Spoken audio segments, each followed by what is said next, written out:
Okay, remove the big air conditioning unit because I was giving us too many power challenges. And I put a smaller one here. This one is supposed to only draw 400 watts, gives you 1300 watt of cooling power.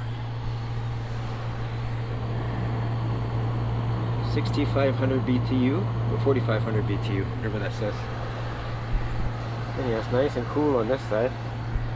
And all the hot air is going outside on this side.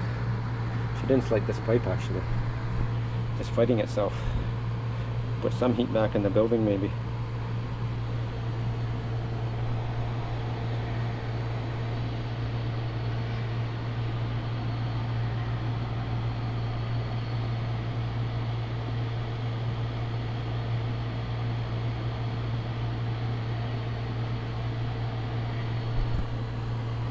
So that's 430, 427.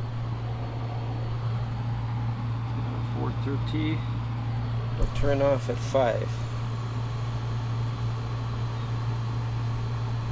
See how well that fares.